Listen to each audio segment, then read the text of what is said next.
Kethavar sat in his small office aboard the research station, staring at the data pad that had just arrived from High Command. The blue glow from the screen cast strange shadows across his scaled face as he read the assignment details for the third time. Another species evaluation, another boring study of some primitive race that wanted to join the Galactic Federation. The subject this time was a species called humans from a small blue planet they named Earth. Kethavar had never heard of them before, which was not surprising. New species applied for Federation membership every few months, and most were forgettable. They usually fell into predictable categories: peaceful traders who wanted access to galactic markets, or weak civilizations seeking protection from stronger neighbors. According to the preliminary report, humans appeared to be typical carbon-based life forms. They breathed oxygen, consumed organic matter for energy, and had a lifespan of roughly 80 standard cycles. Their planet was located in what the Federation called Sector 7, a quiet region with little strategic value. The initial contact team had described them as curious but harmless, with technology that was centuries behind galactic standards. Kethavar leaned back in his chair and activated his personal computer. As a xenobiologist for the Galactic Council, he had studied dozens of species over his long career. The process was always the same: examine their biology, observe their behavior, assess their potential contributions to the Federation, and file a report. Most reports were approved without question, leading to peaceful integration and mutual benefit. The humans seemed especially unremarkable. They still used chemical rockets to reach their own moon, while most civilized species had mastered faster-than-light travel millennia ago. Their weapons relied on kinetic projectiles and chemical explosives, technology that was considered primitive, even by the standards of newly discovered worlds. Their largest military conflicts involved only millions of individuals, tiny numbers compared to the galactic wars that had shaped stronger species. What made this assignment different was the specific focus requested by High Command. Usually, Kethavar studied species in their natural environments, observing daily life, social structures, and peaceful activities. This time, the Council wanted him to examine human military capabilities and combat behavior. The request had come from Admiral Zenth himself, one of the most senior military commanders in the Federation. Kethavar found the emphasis on military assessment puzzling. The preliminary report showed that humans possessed no significant advantages in warfare. They were physically weak compared to most galactic species, with no natural armor, claws, or defensive mechanisms. Their reaction times were slow, their senses limited, and their endurance poor. They seemed to compensate for these weaknesses with primitive technology and large numbers, but even their largest armies would be insignificant against modern galactic forces. The assignment documents included recordings from the first contact mission. Kethavar played one of the files, watching as human leaders met with Federation diplomats in what appeared to be a formal government building.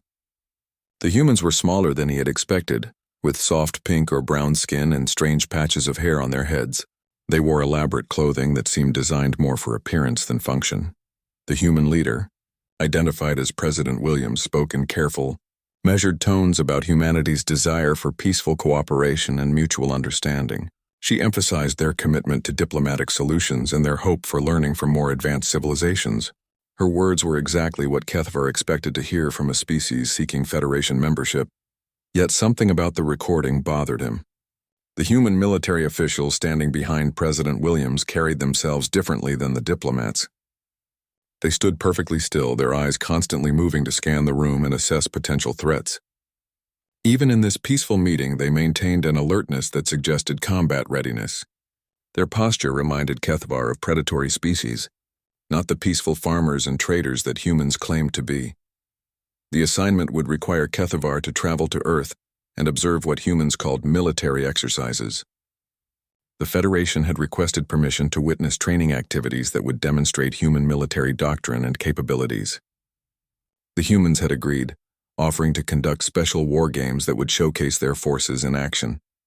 Kethavar had observed military exercises before, though usually as a minor part of broader cultural studies. Most species treated such displays as formal ceremonies, demonstrating discipline and organization rather than actual fighting ability. The exercises typically involved precise movements, ceremonial weapons, and choreographed battles that looked impressive but revealed little about real combat effectiveness. According to the briefing materials, humans approached military training differently. Their exercises were designed to simulate actual warfare as closely as possible, using realistic weapons and scenarios. They called these activities war games, a term that suggested they viewed combat as a form of competition or entertainment. This attitude struck Kethvar as either naive or disturbing, depending on how seriously they took the concept. The human military contact was listed as Colonel Jake Morrison, commander of what they called the 82nd Airborne Division. His title meant nothing to Kethvar, but the accompanying photo showed a mature human male with gray hair and sharp eyes. Unlike President Williams, Morrison's expression suggested someone accustomed to making life-and-death decisions. His uniform was practical rather than decorative, worn with the ease of long experience. Kethvar began preparing for the journey to Earth. He packed his standard observation equipment, recording devices, biological scanners, and analysis tools that would help him document human behavior.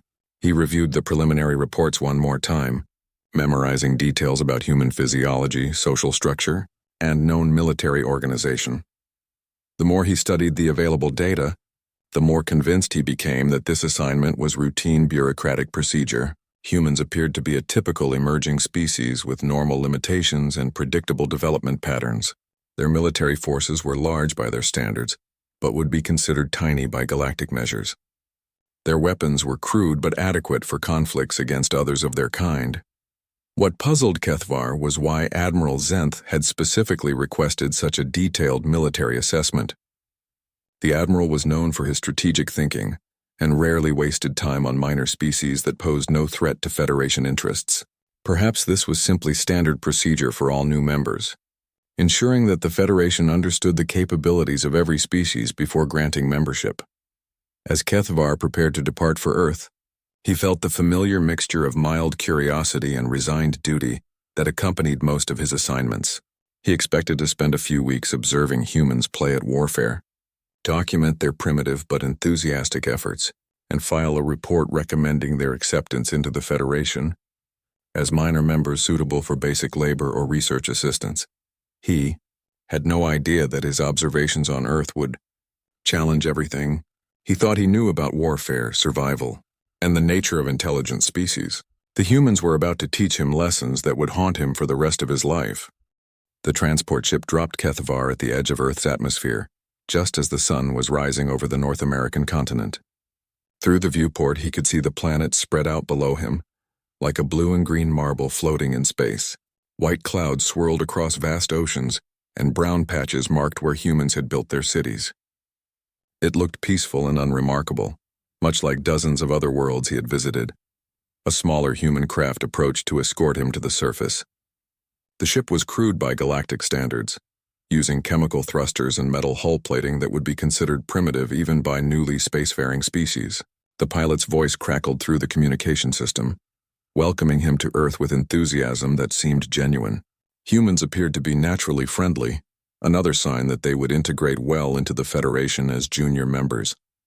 Fort Braxton sat in a valley surrounded by rolling hills covered in green vegetation. From above, it looked like a small city with thousands of rectangular buildings arranged in neat rows. Vehicles moved along paved roads between structures, and Kethvar could see groups of humans walking in formation across open spaces. Everything appeared orderly and well organized, suggesting that humans understood basic military discipline. Colonel Jake Morrison met him at the landing pad. The human was shorter than Kethvar had expected, reaching only to the alien's shoulder, but he carried himself with quiet confidence.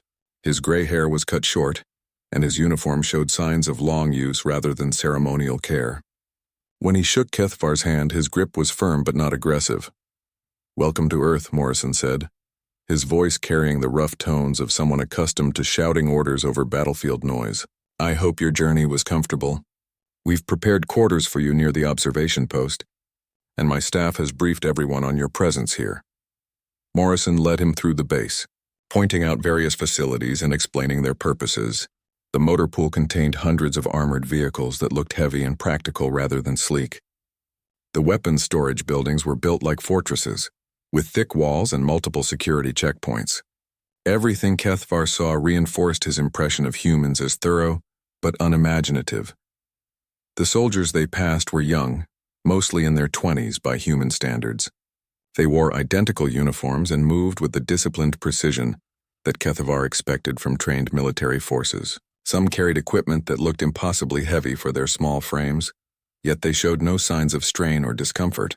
Their faces were serious and focused, showing none of the casual attitude he had observed in civilian populations. "The exercise begins tomorrow at dawn," Morrison explained as they walked. "2 battalions will engage in simulated combat over 72 hours across varied terrain. Battalion Alpha is commanded by Major Lisa Rodriguez, one of our most experienced officers. Battalion Bravo is led by Major Tom Harrison, a younger commander but very capable." Morrison showed him the command center where the exercise would be monitored. Banks of screens displayed maps, communication channels, and real-time feeds from cameras mounted throughout the training area. Human technicians worked at control stations, their fingers moving rapidly across keyboards as they coordinated preparations. The complexity of the setup impressed Kethvar, though it still relied on primitive electronic systems rather than advanced neural interfaces. "What exactly will I be observing?" Kethvar asked, activating his recording equipment to capture Morrison's response. "Realistic combat simulation," Morrison replied. "Both battalions will attempt to complete objectives while preventing the other side from achieving their goals. They'll use modified weapons that fire paint rounds instead of live ammunition, but everything else will be as close to actual warfare as we can make it." That evening, Kethvar was introduced to some of the officers who would participate in the exercise. Major Rodriguez was a compact woman with dark hair and intelligent eyes that seemed to evaluate everything around her. She spoke about military strategy with the same casual precision that a scientist might discuss laboratory procedures. Major Harrison was taller and younger, but he listened to Rodriguez with obvious respect. Captain Amy Wilson commanded one of the companies in Harrison's battalion. She appeared barely out of her teens by human standards, yet she discussed tactical plans with confidence that seemed beyond her years. When Kethvar asked about her experience, she mentioned serving in 3 previous conflicts that humans called peacekeeping operations. 3 conflicts? Kethvar asked, surprised. "Host galactic species went centuries between military actions. Small ones," Wilson replied with a shrug. "We rotate deployments pretty regularly. Keeps everyone sharp and gives us real-world experience." The casual way she mentioned multiple wars disturbed Kethvar. Most civilized species viewed military conflict as a last resort, something to be avoided whenever possible. Humans seemed to treat warfare as a regular occurrence like seasonal weather patterns or economic cycles. Either they were unusually aggressive or they lived in a more dangerous environment than the preliminary reports had suggested. Later that night, Kethvar walked through the barracks areas where the soldiers were preparing for the next day's exercise. He expected to find troops relaxing or sleeping, but instead discovered intense activity. Soldiers cleaned weapons with obsessive care, checked equipment multiple times, and discussed tactical scenarios in small groups. Private Danny Torres was struggling with the weight of his equipment pack, but rather than complaining, he was experimenting with different ways to distribute the load. Sergeant Mike Foster was explaining to his squad how to recognize different types of terrain from aerial photographs. The level of preparation seemed excessive for what was supposedly just a training exercise. What struck Kethvar most was the attitude of the human soldiers. They weren't approaching this as a game or ceremony, but as a serious test of their abilities. They studied maps like scholars examining ancient texts, memorizing details that might give them tiny advantages. They discussed contingency plans for situations that might never occur, preparing for problems that seemed unlikely. As midnight approached, the base grew quieter, but never completely still. Guards patrolled the perimeter with alert eyes, and duty officers monitored communications throughout the night. Even in this peaceful training environment, the humans maintained constant vigilance. Kethvar had observed many military forces, but few showed this level of sustained attention to security. In his temporary quarters, Kethvar reviewed his notes from the first day.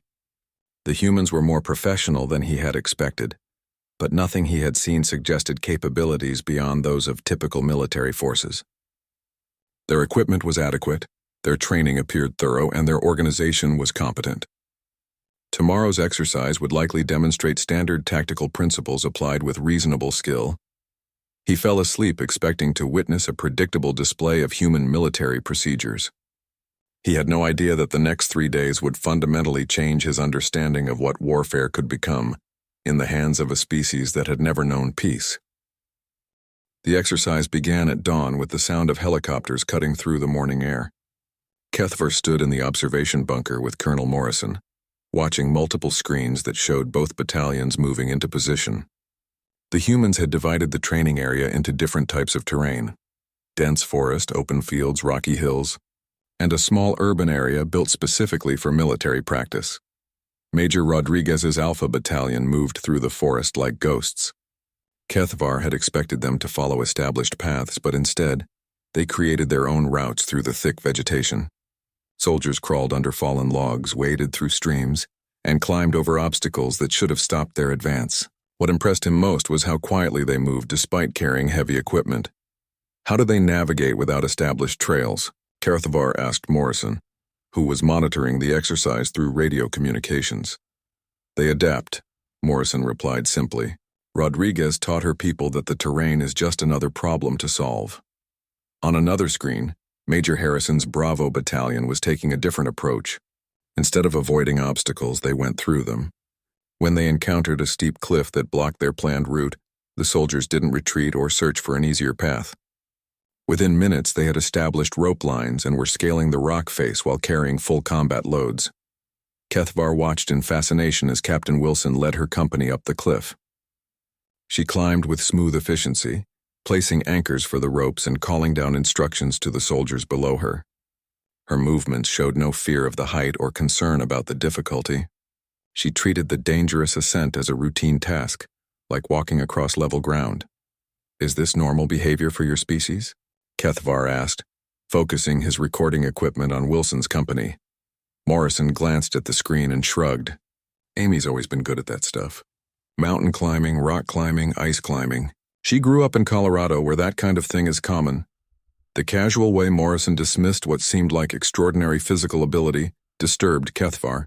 Captain Wilson was performing feats that would challenge most galactic species, yet her commander treated it as unremarkable. Either humans possessed hidden physical capabilities, or they simply refused to acknowledge limitations that other species considered absolute. As the morning progressed, both battalions encountered their first serious obstacles. Alpha Battalion discovered that their planned river crossing was blocked by Bravo Battalion troops, who had arrived first and established defensive positions. Standard military doctrine would require Alpha Battalion to find another crossing point or wait for reinforcements. Instead, Major Rodriguez divided her forces and attacked the defensive position from 3 different directions simultaneously. Kethvar watched the battle unfold on the screens with growing amazement. The humans didn't just fight. They improvised constantly. When Lieutenant Sarah Johnson's platoon found their advance blocked by machine gun fire, they didn't retreat. Instead, they used smoke grenades to create concealment. Then half the platoon circled around to attack from behind, while the other half maintained pressure from the front. How did they coordinate that maneuver so quickly? Kethvar asked.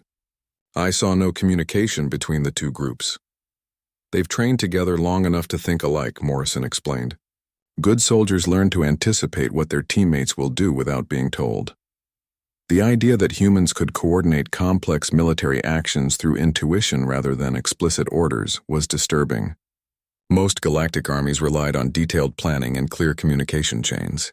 The notion that soldiers could make independent decisions that somehow aligned with overall strategy suggested a level of tactical thinking that Kethvar had never encountered. Meanwhile, Bravo Battalion was facing its own challenges. A simulated airstrike had destroyed their main supply depot, leaving them without food, ammunition, and medical supplies. Kethvar expected this setback to force them to withdraw or request resupply from higher command. Instead, they began creating solutions from available materials. Sergeant David Martinez took apart broken vehicles to create makeshift weapons. Private Kevin Thompson used medical knowledge to treat simulated injuries with supplies scavenged from the surrounding area.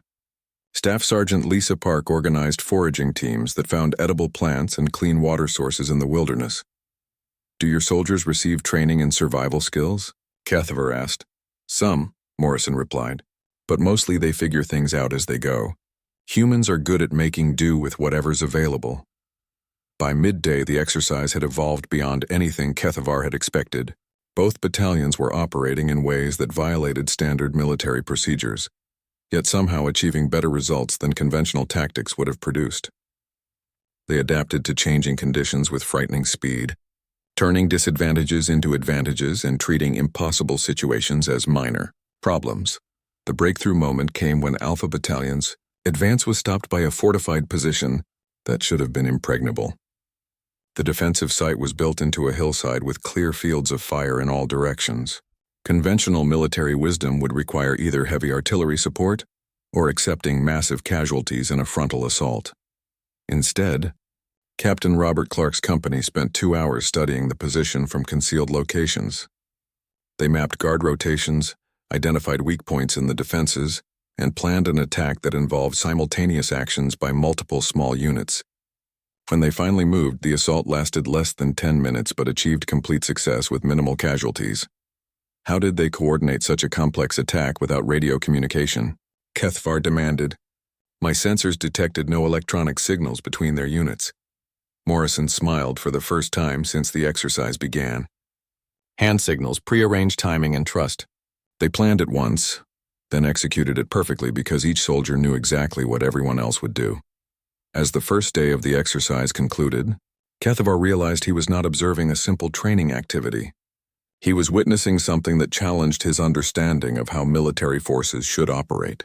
These humans fought with an intuitive coordination that seemed almost supernatural, adapting to new situations faster than most species could process information.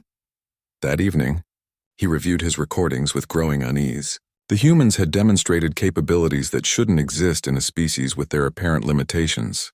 They moved through hostile terrain like it was their natural environment, solved complex problems with minimal resources, and coordinated actions that required perfect timing and absolute trust. Most disturbing of all, they seemed to enjoy the challenge. Even when facing impossible odds or dangerous situations, the human soldiers showed enthusiasm rather than fear. They approached warfare not as a grim necessity, but as an opportunity to test their abilities against worthy opponents. Kethavar fell asleep wondering what he would witness during the remaining 2 days of the exercise. He suspected that his real education was just beginning. The second day began with a change in the exercise parameters that left Kethavar speechless. Colonel Morrison had decided overnight to modify the scenario to test his troops with what he called an impossible situation. Both Alpha and Bravo battalions received new orders to assault a fortified position defended by superior numbers with advanced weaponry.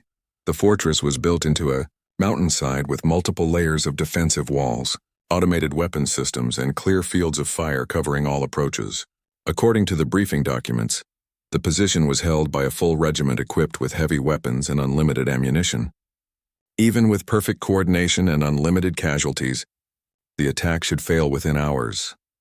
Kethavar expected the human commanders to protest the hopeless nature of the assignment or request additional resources. Instead, Major Rodriguez and Major Harrison studied the intelligence reports with the same careful attention they had shown to routine planning sessions. They asked technical questions about weapon ranges and defensive positions, but neither suggested that the mission was impossible. Are they going to attempt this attack? Kethavar asked Morrison in amazement. Of course, Morrison replied. The mission parameters are clear, and my officers understand their responsibilities. But the casualty estimates suggest total destruction of both units. Morrison looked at him with an expression that might have been pity. Casualty estimates are just numbers on paper until someone figures out how to change them. The assault began at noon with what appeared to be a suicidal frontal attack by Captain David Park's company from Alpha Battalion.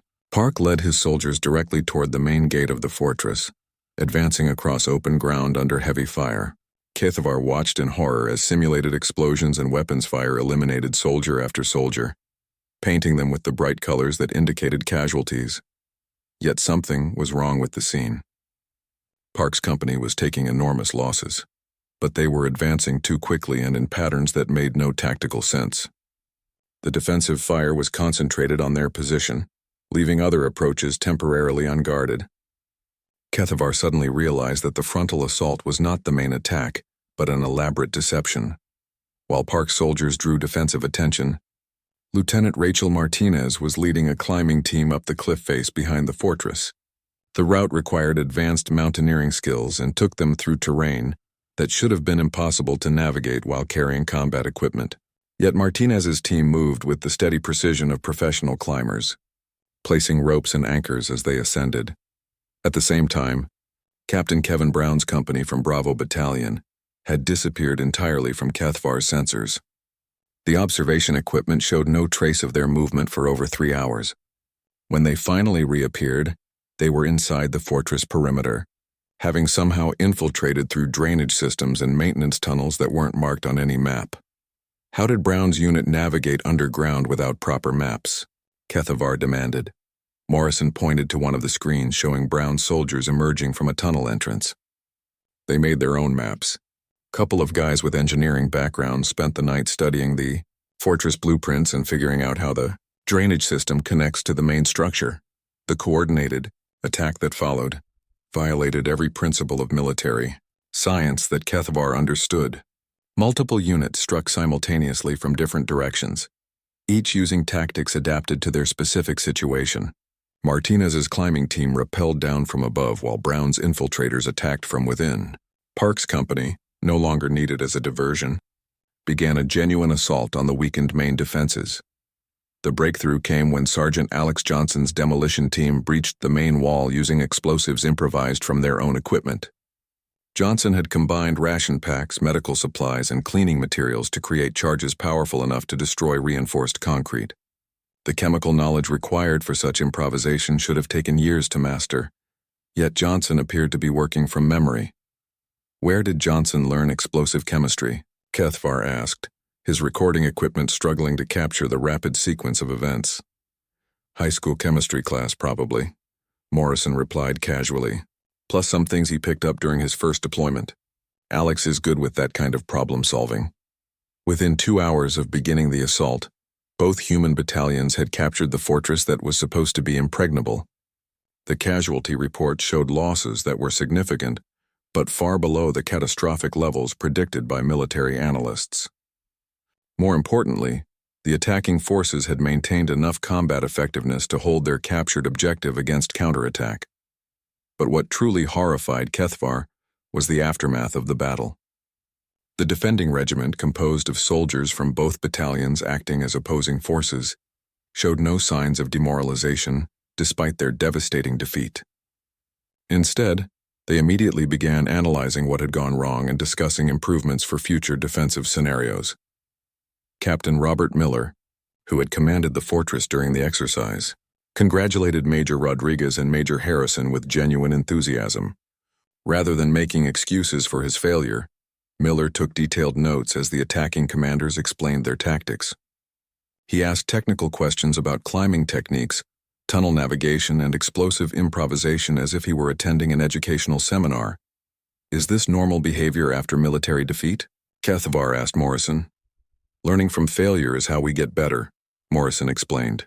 Miller's regiment will be harder to beat next time, because they understand what happened today. The concept of treating military defeat as an educational opportunity rather than a source of shame was completely alien to Kethavar. Most galactic species viewed battlefield losses as disasters to be forgotten as quickly as possible. The idea that defeated forces would study their failure and share information with their conquerors suggested a cultural attitude toward warfare that was both sophisticated and terrifying. As evening approached, Kethavar observed the human soldiers during their rest period. Instead of celebrating their victory or mourning their losses, they were engaged in intense discussions about tactical improvements. Sergeants who had participated in different aspects of the assault were comparing notes and sharing lessons learned. Officers were sketching diagrams and planning modifications for future operations. Lieutenant Colonel James Wilson, Morrison's second-in-command, was conducting informal interviews with soldiers from both sides of the battle. He asked detailed questions about decision-making under stress, equipment performance, and communication challenges. His notes would become part of the official after-action report that would be distributed throughout the human military. Do your forces always conduct such detailed analysis after training exercises? Kethavar asked Wilson during a break in the interviews. Every mission gets analyzed, Wilson replied. Training exercises, real operations, even routine patrols. We document what worked, what didn't work, and what we learned for next time. And soldiers are expected to participate in this analysis? Wilson looked surprised by the question. Of course. The people who actually did the fighting are the ones who know what really happened. Officers can plan and give orders, but sergeants and privates are the ones who have to make things work under fire. The systematic approach to learning from both success and failure suggested a level of institutional sophistication that Kethavar had not expected from such a primitive species. Most galactic militaries relied on established doctrine and formal training programs. The humans appeared to treat every experience as an opportunity for improvement, creating a continuous cycle of adaptation and development. That night, Kethavar struggled to process what he had witnessed. The humans had not simply won an impossible battle through luck or superior numbers. They had approached the problem with systematic analysis, creative problem-solving, and flawless execution. More disturbing still, they had treated the victory as a learning experience rather than a cause for celebration. As he prepared his daily report for the Galactic Council, Kethavar realized that his initial assessment of human capabilities had been completely wrong. These were not primitive soldiers playing at warfare, but members of a species that had refined military thinking to a degree that challenged his understanding of what was possible. On the third and final day of the exercise, Kethavar requested permission to interview individual soldiers, rather than simply observing from the command bunker. Colonel Morrison agreed, assigning Captain Jennifer Hayes to escort him through the field areas where troops were conducting final training scenarios. The first soldier Kethavar spoke with was Master Sergeant Linda Thompson, a veteran with 15 years of military experience. Thompson was calmly organizing a medical evacuation while coordinating between multiple radio frequencies, her hands steady as she directed helicopters to landing zones under simulated enemy fire. Her multitasking abilities seemed impossible for a single individual. How do you process so many different information streams simultaneously? Kethavar asked, his recording equipment capturing every detail of Thompson's actions. Practice, Thompson replied without taking her attention away from the radio communications. You learn to prioritize what needs immediate attention and what can wait a few seconds. The wounded soldiers are my first concern, but I also have to make sure the helicopters don't get shot down because that won't help anybody. She continued, working while explaining her thought process, breaking down complex decisions into simple logical steps. What amazed Kethavar was her ability to remain calm under extreme pressure, while making life and death choices every few seconds. Most galactic species required specialized training and technological assistance to manage such cognitive loads. Private Ryan Murphy demonstrated mechanical aptitude that challenged Kethavar's understanding of human intelligence. Murphy was repairing critical communication equipment using only basic tools and spare parts salvaged from damaged vehicles. The repair required intimate knowledge of electronic systems, metalworking techniques, and improvised engineering solutions. Where did you learn electronics repair? Kethavar asked, as Murphy soldered connections with makeshift equipment. Auto shop class in high school mostly, Murphy replied, concentrating on his work. Plus some computer stuff I picked up online. Electronics are pretty much the same whether it's a car stereo or a military radio. You just have to understand how the pieces fit together. Murphy's casual dismissal of what appeared to be expert-level technical knowledge disturbed Kethavar. The private was solving engineering problems that would challenge specialists from more advanced civilizations, yet he treated the work as routine maintenance. His confidence suggested that such improvisation was common among human soldiers. The most enlightening conversation came with Staff Sergeant Maria Rodriguez, who had served in multiple combat zones over her 8-year career. Rodriguez described warfare with the clinical precision of a scientist discussing research data, analyzing tactical situations and strategic outcomes without apparent emotional involvement. Combat is just problem-solving under pressure, Rodriguez explained as she cleaned her weapon with obsessive care. You identify threats, assess available resources, and implement solutions. The main difference from civilian problem-solving is that mistakes get people killed, so you have to be right the first time. Do you ever experience fear during combat? Kethvar asked. Rodriguez paused in her work to consider the question. Fear is just information about potential dangers. You acknowledge it, process what it's telling you, and then do your job anyway. Fear becomes a problem only if you let it interfere with your decision-making. Her matter-of-fact attitude toward mortal danger revealed something fundamental about human psychology that Kethvar had not understood. Most galactic species treated life-threatening situations as traumatic events to be avoided whenever possible. Humans appeared to view such circumstances as normal working conditions that required appropriate preparation and professional response. Later that day, Kethvar observed a joint training exercise between human forces and simulated alien adversaries. The scenario involved defending Earth against an invasion by technologically superior enemies, using advanced weapons and superior numbers. The humans approached this hopeless situation with the same systematic analysis they had applied to every previous challenge. Lieutenant Colonel Patricia Davis, the exercise commander, divided her forces into small independent units that could operate without central coordination. Each unit received general objectives, but was expected to develop specific tactics based on local conditions. The decentralized command structure should have led to confusion and conflicting actions, but instead produced a coordinated defense that adapted instantly to changing threats. How do your units coordinate without constant communication? Kethvar asked Davis as they watched the battle unfold on tactical displays. Shared training and common doctrine, Davis replied. Every soldier understands the overall mission and knows what other units are likely to do in specific situations. They make independent decisions that support the collective effort without being told exactly what to do. The implications of what Davis described were staggering. Human military forces operated more like organic systems than mechanical organizations, with individual components making intelligent decisions that contributed to overall effectiveness. This approach required a level of individual initiative and collective trust that was unprecedented in Kethvar's experience.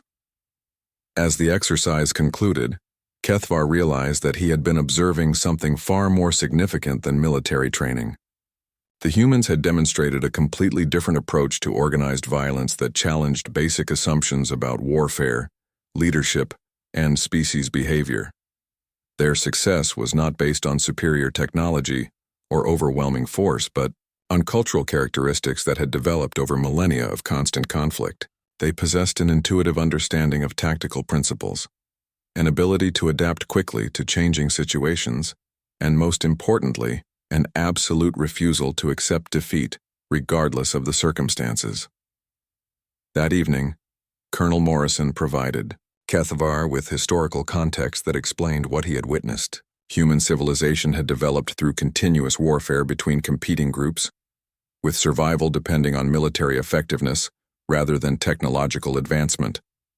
Natural selection had favored individuals and cultures that excelled at organized violence, creating a species optimized for warfare. Every human culture has military traditions going back thousands of years, Morrison explained as they reviewed exercise footage in his office. We've been fighting each other, our environment, and every challenge that came along since we learned to use tools. War isn't something we do occasionally, it's something we've always been good at. Morrison showed him historical records of human conflicts, from primitive tribal warfare to modern mechanized battles. The scale and intensity of human military history dwarfed anything in galactic records. Species that experienced one major war per century were considered highly aggressive by Federation standards, yet humans had fought dozens of major conflicts within single generations. This exercise was just a small demonstration of basic military skills, Morrison continued. We weren't trying to impress you or show off our capabilities. This is normal training that we conduct regularly to maintain readiness. The casual way Morrison described what Kethvar considered extraordinary performance was perhaps the most disturbing revelation of all. The humans had not been demonstrating their maximum capabilities, but simply maintaining routine proficiency in skills they considered basic requirements. As Kethvar prepared to leave Earth, he struggled to comprehend the full implications of what he had learned. The humans were not just another species seeking Federation membership, but apex predators who had temporarily chosen cooperation over conquest. Their military capabilities were not based on advanced technology, but on evolutionary advantages that could not be easily countered.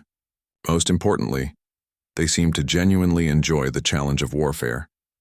Even in training exercises with no real stakes, the human soldiers had approached each task with enthusiasm and professional pride. They were not reluctant warriors forced into military service, but members of a species that had found their natural calling in organized violence. The galaxy's newest applicants for Federation membership were not the peaceful farmers and traders they appeared to be, but the most dangerous military force that Kethvar had ever encountered. The only question was whether they would continue, choosing diplomacy over the alternative that they were so clearly designed for. 2 weeks after returning from Earth, Kethvar sat in the secure communication chamber aboard the Galactic Council research station, staring at his completed report. The document before him carried the highest classification level available, a designation that had not been used in over 1,000 years of galactic peace. His hands trembled slightly as he prepared to transmit findings that would change Federation policy for centuries to come. The report began with his official recommendation, stated in terms that left no room for misinterpretation. Under no circumstances should humanity be denied membership in the Galactic Federation. More critically, under no circumstances should humanity ever be given reason to view the Federation as an enemy, rather than an ally. Admiral Zenth appeared on the communication screen within minutes of receiving the preliminary summary. The ancient military commander's expression showed none of his usual casual confidence. Instead, his eyes held the focused intensity that came from recognizing a genuine threat to galactic security. Your initial assessment mentioned primitive technology and limited capabilities, Zenth said without preliminary greetings. This report describes something entirely different. My initial assessment was wrong, Kethvar replied simply. I evaluated humans based on standard criteria for emerging species. Those criteria are completely inadequate for understanding what humanity represents. Zenth leaned forward in his chair. Explain. Kethvar activated his presentation system, displaying footage from the military exercises alongside comparative analysis of known galactic military forces. The data was carefully organized to demonstrate the scope of human capabilities without revealing specific tactical details that might compromise Federation security. Humans have developed military thinking to a degree that exceeds anything in our records, Kethvar explained. Their evolutionary history involves constant warfare, not just between different groups, but against their environment and every challenge they encountered. Natural selection has produced a species optimized for survival through violence. The presentation continued with examples of human adaptability, problem-solving abilities, and tactical innovation. Kethvar showed how human soldiers had overcome impossible odds through creativity and determination that bordered on the supernatural. He documented their ability to function under extreme stress, coordinate complex actions without central control, and treat military defeat as educational opportunity rather than traumatic failure. Their technology is primitive by our standards, Kethvar continued, but they compensate through individual capability and cultural characteristics that we cannot replicate. They possess something that no other galactic species has developed to this degree, the absolute certainty that any problem can be solved if they are willing to pay the necessary price. Admiral Zenth studied the tactical displays with the eye of someone who had commanded galactic fleets for centuries. His expression grew increasingly grave as he absorbed the implications of what he was seeing. Are you suggesting that humans represent a military threat to the Federation? Zenth asked. I am suggesting that humans represent the greatest military force in the galaxy, Kethvar replied. Currently, they have chosen cooperation and peaceful development. We must ensure that this choice remains permanent. The report included specific recommendations for integrating humanity into galactic civilization. Human military advisors should be recruited immediately to review Federation defense protocols. Human tactical doctrine should be studied and incorporated into military academies throughout member species territories.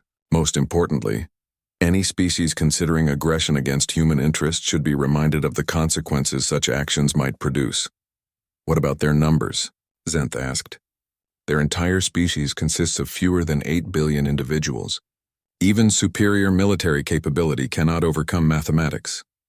Kethavar had anticipated this question and prepared his response carefully. Numbers become irrelevant when facing opponents who refuse to accept defeat. Human military history shows repeated examples of smaller forces defeating larger enemies through superior tactics, better training, and absolute determination. They do not fight until victory becomes unlikely. They fight until victory becomes impossible, and then they continue fighting. Anyway, he showed historical records of human military campaigns where outnumbered forces had achieved decisive victories through tactics that seemed impossible by galactic standards. The Battle of Thermopylae, where 300 Spartan soldiers held off a Persian army of hundreds of thousands. The Siege of the Alamo, where fewer than 200 defenders fought to the death against overwhelming odds. Countless examples of human forces achieving the impossible through sheer determination.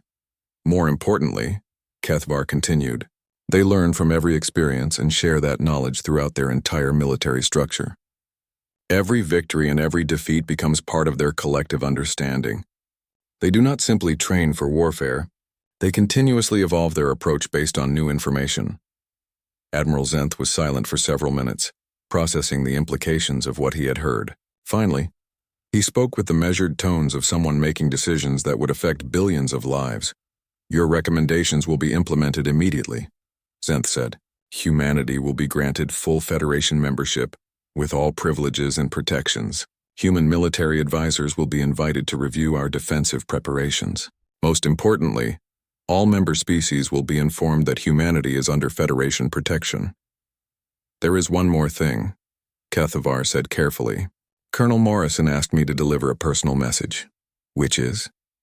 Kethavar quoted Morrison's words exactly as he remembered them. This was just a training exercise with simulated weapons and predetermined objectives. You should see what we are like when we are actually fighting for something we care about. The statement hung in the air between them like a challenge and a warning combined. Admiral Zenth understood the implications immediately. What Kethavar had witnessed represented human capabilities under artificial constraints, with safety protocols and limited objectives. Real combat would reveal abilities that even this comprehensive study had not fully explored. Anything else? Zenth asked. One final observation, Kethavar replied. Throughout my time on Earth, I never saw a human soldier express doubt about their ability to accomplish any mission they were given. They approached impossible tasks with the same confidence they showed for routine assignments. They possess something that cannot be taught or replicated, absolute faith in their own effectiveness. After ending the communication with Admiral Zenth, Kethavar remained in the secure chamber for several hours, reviewing his private notes that would never be shared with the Galactic Council. These personal observations contained his deepest concerns about humanity's place in galactic civilization. The humans had not developed advanced technology, superior physiology, or psychic powers like other dominant species. Instead, they had developed something potentially more dangerous. The cultural certainty that violence was an acceptable solution to problems that could not be resolved through negotiation or compromise. Most civilized species viewed warfare as a last resort, something to be avoided whenever possible. Humans appeared to treat armed conflict as simply another tool for achieving objectives, no different from diplomacy or economic pressure.